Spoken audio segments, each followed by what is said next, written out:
नमस्कार विद्यार्थी मित्रांनो, मी समाधान कोकाटे सर पुन्हा एकदा तुमचं आपल्या समाधान कोकाटे अकॅडमीच्या ऑनलाईन प्लॅटफॉर्मवरती मी मनापासून स्वागत करतोय। मित्रांनो, आज झालेला गट क चा पेपर त्याच्यातल्या राज्यघटना प्रश्नांचा आपण सविस्तर एक्सप्लेनेशन बघणार आहोत।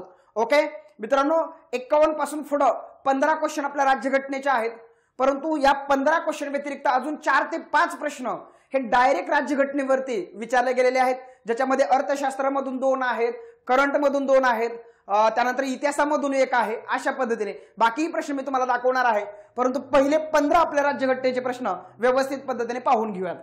मित्रांनो, पहिला प्रश्न काय म्हणतोय बघा, 51 नंबरचा, भारतीय संविधानाच्या कलम 165 च्या संदर्भात राज्य सरकारचा कायदेशीर सल्लागार कोण? तर ऑब्विसली तुम्हाला माहिती पाहिजे कोण रे मित्रांनो, महाधिवक्ता। जसा कलम 76 न कोण आहे मित्रांनो, अटॉर्नी जनरल ऑफ इंडिया, ज्याला आपण महान्यायवादी म्हणतो, तसा राज्य स्तरावरती 165 न कोण काम करतो, महाधिवक्ता। 51 नंबरच्या प्रश्नाचं उत्तर 3 आहे। मित्रांनो, 52 नंबरचा प्रश्न बघा, 52 नंबरचा प्रश्न पंचायत राजवरती विचारलेला आहे बघा। 73व्या घटना दुरुस्ती कायद्याने भारतातील ग्रामीण भागासाठी पंचायत राज व्यवस्थेबाबत भाग 9 चा समावेश केला आहे। 74व्या घटना दुरुस्ती कायद्याद्वारे शहरी स्थानिक स्वराज्य संस्थांच्या बाबतीत 9A चा समावेश केलेला आहे। मित्रांनो, ए आणि बी दोन्ही विधान या ठिकाणी बरोबर आहेत। एक 73व्या अमेंडमेंटवर विचारलंय आणि एक 74व्या घटना दुरुस्तीवरचं वाक्य आहे। मित्रांनो, या ठिकाणी भाग 9 आपण ज्याला पंचायती असं पण म्हणतो, पंचायतीमध्ये मग 3 प्रकारच्या पंचायती येतात। ओके, सगळ्यात खाली ग्रामपंचायत आहे, पंचायत समिती आहे, जिल्हा परिषद आहे। त्यांच्या संदर्भामध्ये जी कार्य सांगितलेत ते 11व्या अनुसूचीमध्ये सांगितलेत। आणि मित्रांनो, जी कलम आहेत ते 243 ते 243 मित्रांनो ओ पर्यंत ती कलम या ठिकाणी आपल्याला सांगता येऊ शकतात। त्यानंतर 74व्या घटना दुरुस्तीच्या बाबतीमध्ये मित्रांनो आपल्याकडे 12व परिशिष्ट आहे, ज्याला आपण नगरपालिका असं पण म्हणतो। काय म्हणतो आपण त्याला? नगरपालिका असं पण म्हणतो। नगरपालिकांमध्ये 3 प्रकारच्या नगरपालिका आहेत, पंचायत समिती, नगर परिषद आणि मित्रांनो नगरपंचायत, नगर परिषद आणि महानगरपालिका। क्लिअर होत आहे? तर हे लक्षात ठेवा मित्रांनो, 243 पी ते 243 झेड जी पर्यंत, त्यानंतर झेड एच पासून झेड टी पर्यंत खाली मित्रांनो 9B सहकारी संस्था आहे, ज्याच्यावर सुद्धा अर्थशास्त्रामध्ये तुम्हाला प्रश्न विचारलेला आहे। क्लिअर होत आहे? तर या ठिकाणी मित्रांनो दोन्ही विधानं बरोबर आहेत। 52चं उत्तर आहे 3 नंबर, दोन्ही विधानं बरोबरच विधानं विचारलेली आहेत। चला मित्रांनो, 53 नंबरचा क्वेश्चन बघा कशावर आलेला आहे। 53 नंबरचा क्वेश्चन हा मित्रांनो सर्वोच्च न्यायालयावरती आलेला आहे। मित्रांनो, आतापर्यंत सर्वोच्च न्यायालयावर तुम्हाला एकही प्रश्न नव्हता आजपर्यंत, ना गट ब ला होता ना गट क ला होता। उच्च न्यायालयावरती विचारला, मागच्या वर्षीच्या गट ब वरती तुम्हाला जिल्हा न्यायालयावरती प्रश्न विचारला, परंतु सर्वोच्च न्यायालयावर आज तागायत तुम्हाला कधीही प्रश्न विचारलेला नव्हता। हे लक्षात ठेवा।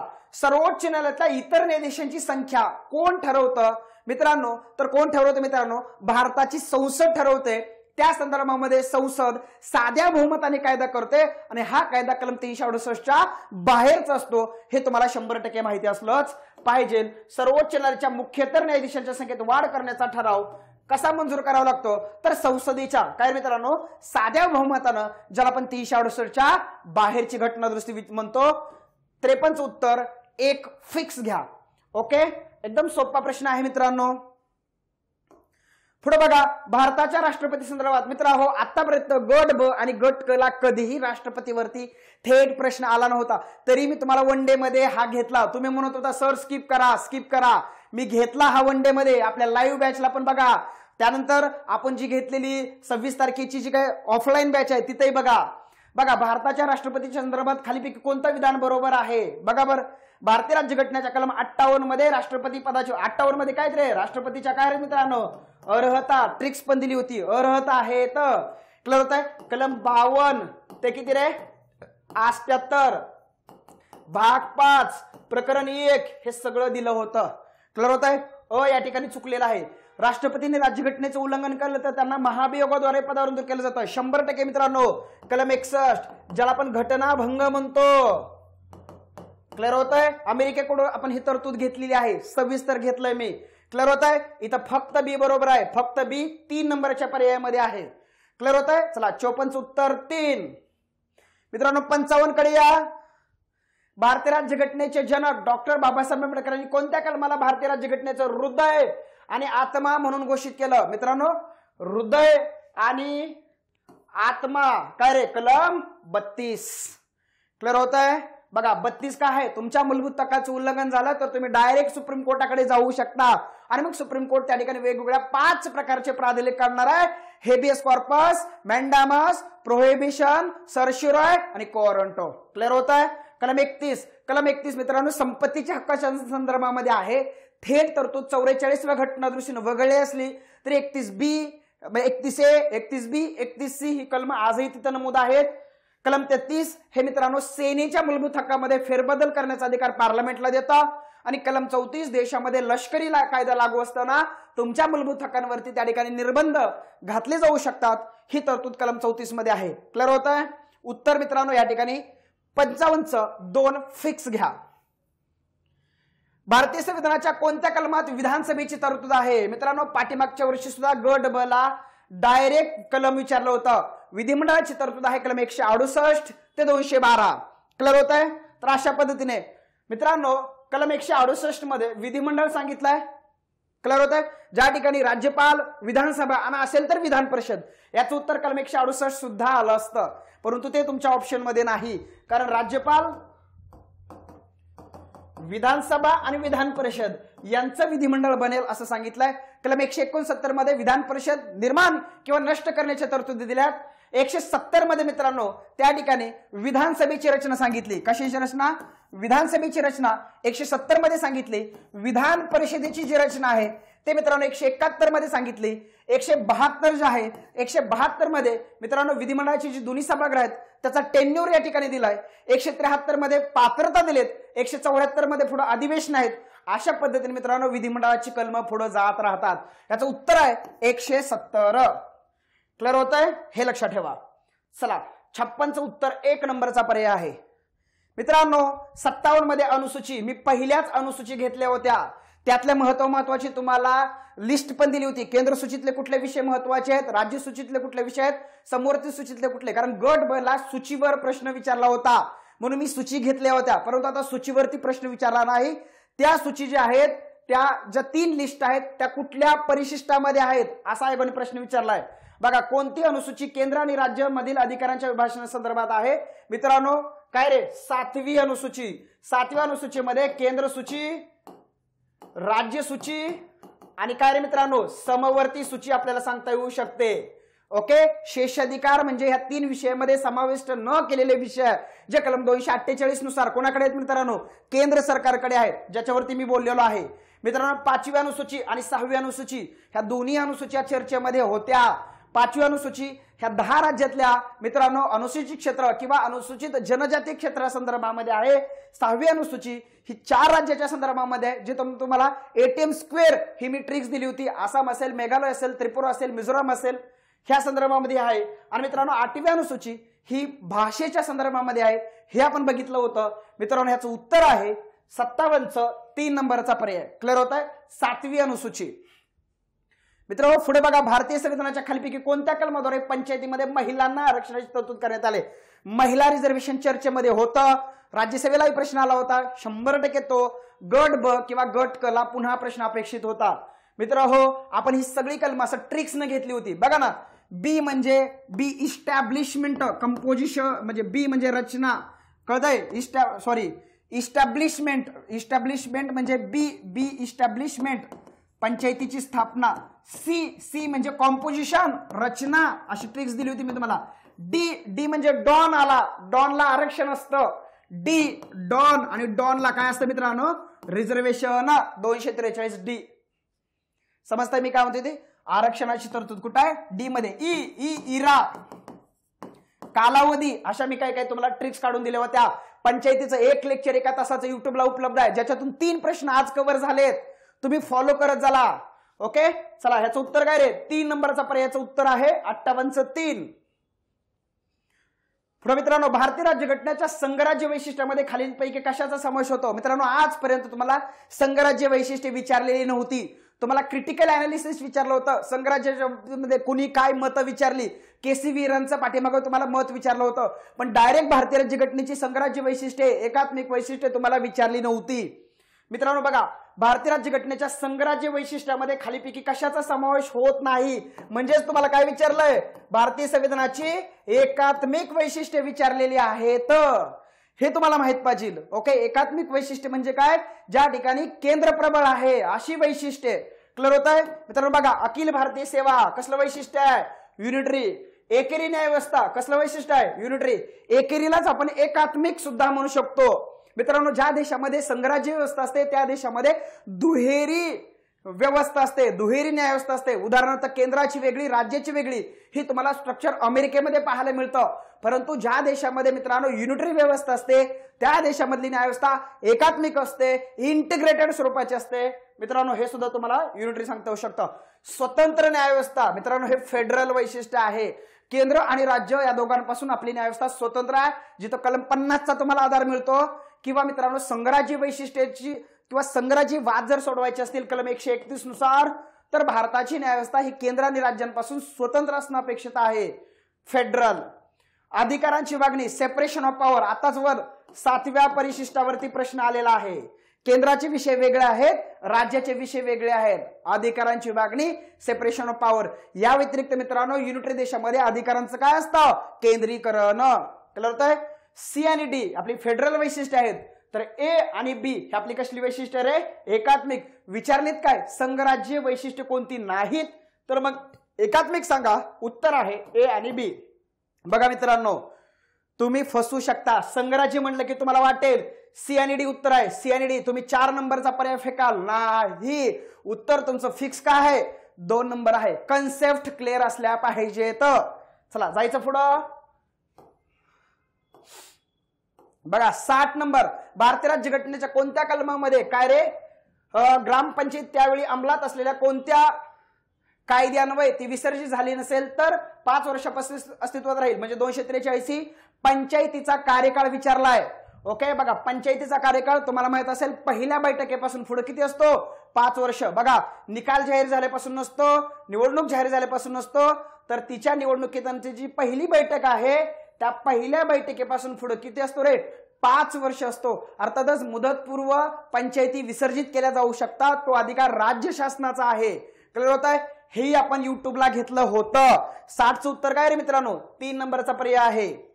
पुढे चला 61, परमानंद कटारा विरुद्ध युनियन ऑफ इंडिया हे प्रकरण खालीपैकी कोणत्या बाबीच्या संदर्भात आहे? मित्रांनो, हा प्रश्न तुमच्यासाठी म्हणजे संपूर्ण महाराष्ट्रासाठीच नवीन आहे. ओके, मेडिकल केअर किंवा वैद्यकीय सेवा, वैद्यकीय निगा या संदर्भामध्ये मित्रांनो हा परमानंद कटारिया हा खटला आहे. परमानंद कटारिया हे मानवाधिकार कार्यकर्ते होते. त्यांनी वृत्तपत्रातल्या जाहिरातीच्या आधारे 1989च्या आसपास सुप्रीम कोर्टामध्ये PIL दाखल केली आणि त्या PILच्या आधारे मित्रांनो हा खटला उभा राहिला. या खटल्यामध्ये ऍक्सिडेंटच्या नंतर जे काही आता बघा ऍक्सिडेंटच्या नंतर मी काल आपल्या पुण्यामध्ये काही आपली जे काही MPSC करणारे जे काही विद्यार्थी आहेत त्यांच्यावरती मित्रांनो कार अपघात झाला होता. त्या संदर्भामध्ये मी दीनानाथ मंगेशकर असेल किंवा अजून 1-2 हॉस्पिटलला मित्रांनो मी भेटी दिल्या होत्या. त्यानंतर आपल्या विद्यार्थ्यांचा काही डिस्चार्ज होण्याच्या अगोदर मित्रांनो पोलीस व्हेरिफिकेशन महत्वाचं होतं. लक्षात ठेवा मित्रांनो.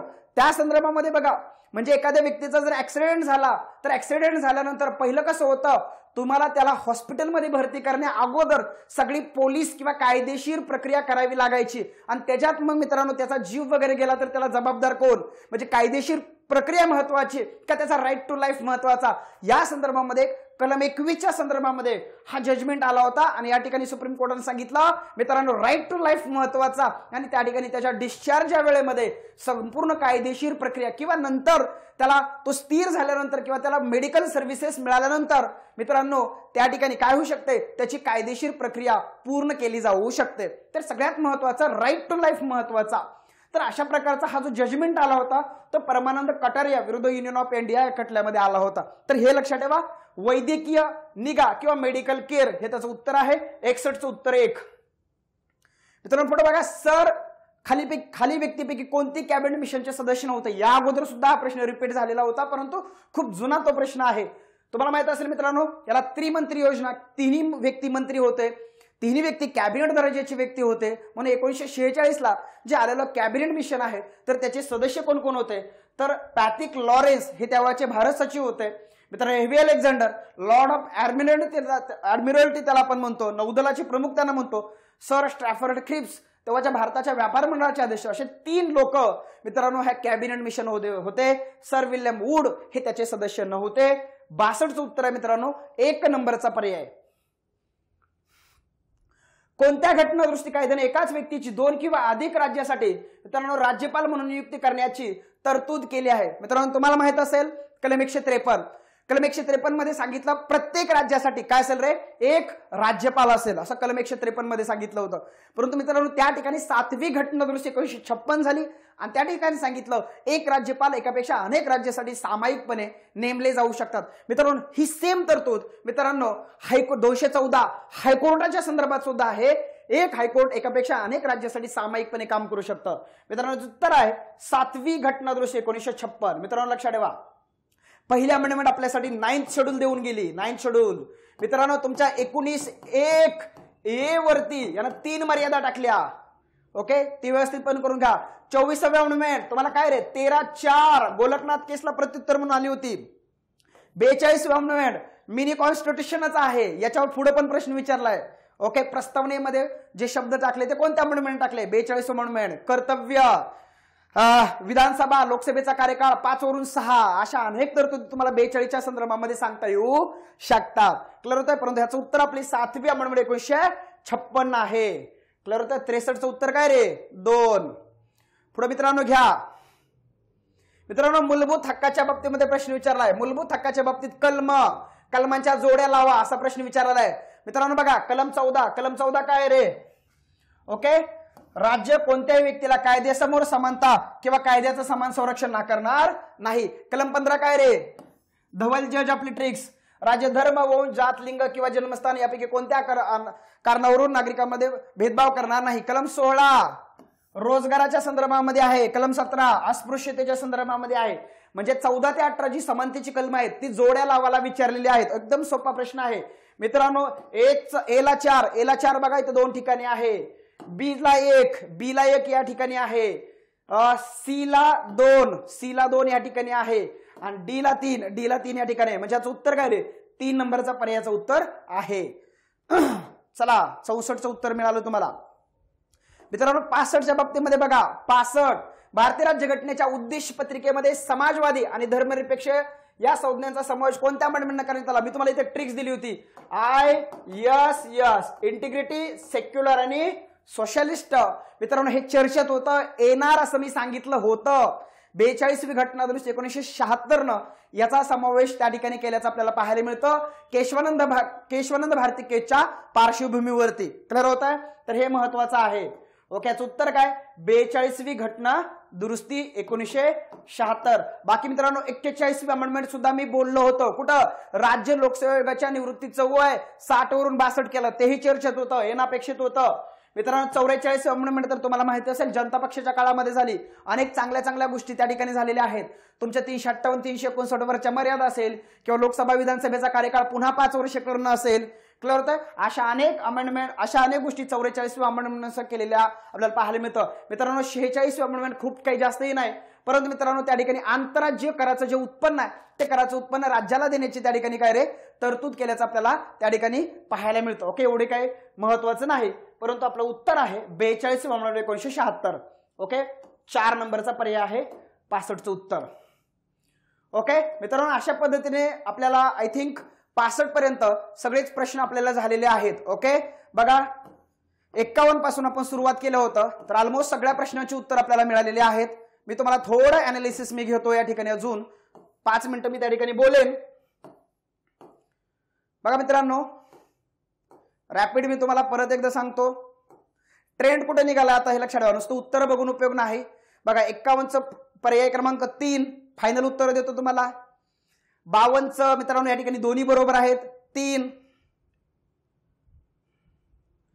मित्रांनो इथं 53च्या बाबतीमध्ये 1 साधं बहुमत. 54च्या बाबतीमध्ये फक्त बी बरोबर 3 नंबरचं उत्तर. 55च्या बाबतीमध्ये कलम 32 2 नंबरचं उत्तर. 56च्या बाबतीमध्ये मित्रांनो कलम 170 1 नंबरचं उत्तर. 57च्या बाबतीमध्ये 3 नंबरचं उत्तर. 58च्या बाबतीमध्ये सुद्धा 3 नंबरचं उत्तर मित्रांनो. 59च्या बाबतीमध्ये ए आणि बी 2 नंबरचं उत्तर मित्रांनो. त्यानंतर आपल्या 60च्या बाबतीमध्ये मित्रांनो 60च्या बाबतीमध्ये 3 नंबरचं उत्तर मित्रांनो. ओके. 61च्या बाबतीमध्ये 1 नंबरचं उत्तर मित्रांनो. 62च्या बाबतीमध्ये सुद्धा 1 नंबरचं उत्तर मित्रांनो. 63च्या बाबतीमध्ये 2 नंबरचं उत्तर मित्रांनो. 64च्या बाबतीमध्ये या ठिकाणी 3 नंबरचं उत्तर आहे आपलं. ओके. 3 नंबरचं उत्तर आहे. आणि त्यानंतर मित्रांनो 65च्या बाबतीमध्ये आपलं 4 नंबरचं उत्तर आहे. अशा पद्धतीने मित्रांनो हे 15 प्रश्न आपण त्या ठिकाणी बघितलेले आहेत.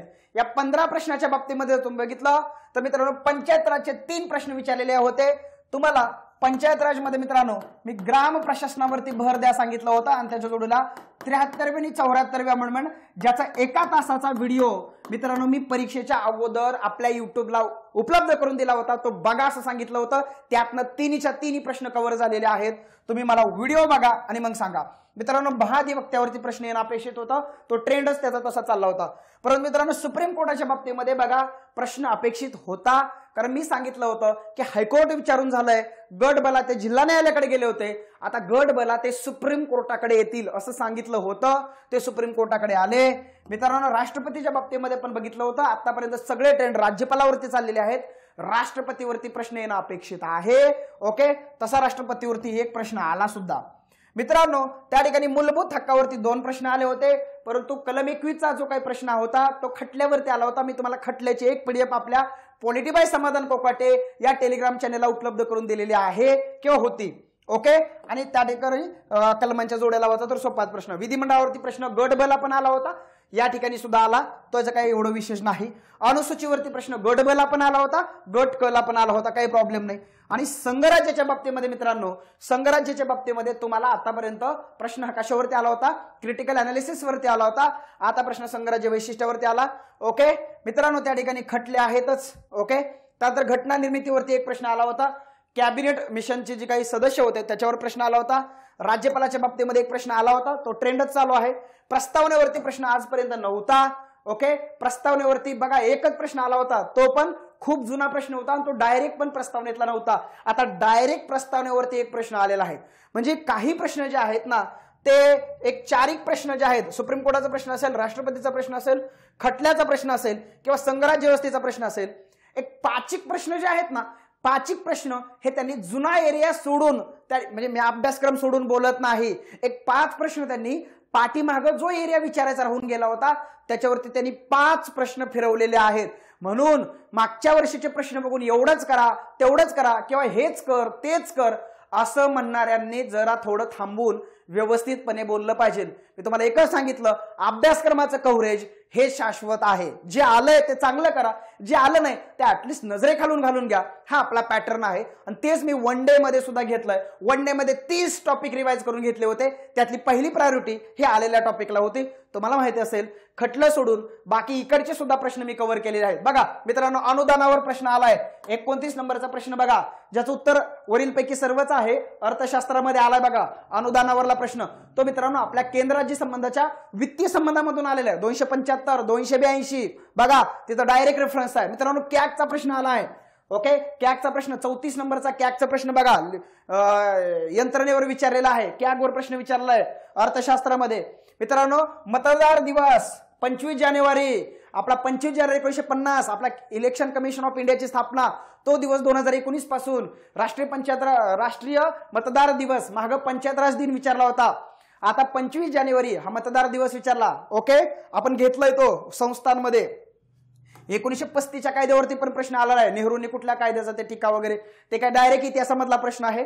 परंतु तो तिकडे बघून घ्या. लोकपालचा अध्यक्ष सांगितलं होतं. पाठीमागं लोकपालवरती 1 प्रश्न आला होता पिनाकी चंद्र घोषवरती. आता सांगितलं डायरेक्ट सांगितलं लोकपालचा सेकंड अध्यक्ष करून जावा. 100% प्रश्न विचारला जाईल बिगर घटनात्मक संस्थेच्या माध्यमातून. मित्रांनो असे 4 प्रश्न 1935चा कायदा सोडला तर अनुदान प्रश्न, कॅगचा प्रश्न, मतदार दिवसाचा प्रश्न, लोकपालचा प्रश्न, अर्थशास्त्रामधले 2 आणि करंट मधले 2 असे 4 प्रश्न आणि मित्रांनो हे 15 प्रश्न असे डायरेक्ट 19 प्रश्नांचा संदर्भ मित्रांनो आपल्या कशातून पाहायला मिळतोय, आपल्या पॉलिटीच्या म्हणजे पॉलिटीमधून पाहायला मिळतो. मी म्हणणार नाही आपल्या नोट्समधून ह्याच्यामधून, ओके. परंतु डायरेक्ट जर तुम्ही बघितलं तर 19 प्रश्नाचा संदर्भ हा आजच्या ह्याला आहे. म्हणजे राज्यघटनेचे वेटेज बघा मित्रांनो, जवळपास 20 प्रश्नांपर्यंत, ओके. वरचे 5 प्रश्न इकडून तिकडून बघितले, जवळपास 20 प्रश्नांपर्यंत आपल्या राज्यघटनेचं वेटेज जातं. म्हणून राज्यघटना हलक्यात घेऊ नका, अन्यथा तुम्हाला मेरिटच्या बाहेर ठेवणारा हा विषय म्हणून ओळखला जातो. मित्रांनो पुन्हा भेटूयात आपल्या नव्या व्हिडिओजमध्ये, ओके. व्यवस्थित पद्धतीने अनालिसिस करा. या दोन तुम्हाला म्हणतील आता काही लोक रिलॅक्स राहू नका. 100च्या 100 प्रश्नांचं विश्लेषण केल्याशिवाय थांबू नका. कारण तुम्ही काय लॉजिक लावली, आपलं कुठं चुकतंय, आपल्या लॉजिकमध्ये कुठं डिफरन्स पडला, आपण प्रेडिक्शन करायला चुकलो का, ह्या सगळ्या गोष्टी तुम्हाला आता समजल्या पाहिजे. कारण आता तुमच्या या आठवड्यामध्ये 4 दिवसामध्ये तुमची लॉजिक्स तुमच्या डोक्यात असतात. एकदा 15-20 दिवस किंवा आयोगाची की आली की ह्या लॉजिककडे कुणीही लक्ष देत नाही. म्हणून 1-2 दिवसामध्ये हे सगळं विश्लेषण करून ठेवा. काय अडचण आली तर मित्रांनो मला कॉन्टॅक्ट करा. आपलं पॉलिटी बाय समाधान कोकाटे हे टेलिग्राम चॅनल आहे, तिथं मी फ्रीमध्ये सगळ्या नोट्स टेस्ट सगळं अपलोड केले. रोज PIQ सुद्धा घेतोय. टेलिग्राम चॅनल फॉलो करा, युट्यूब चॅनल फॉलो करा. मित्रांनो नवनवीन गोष्टी आम्ही युट्यूब चॅनलला सुद्धा आणतोय, ओके. भेटूयात पुन्हा आपल्या नव्या व्हिडिओमध्ये, okay. Bye bye, all the best तुम्हा सर्वांना.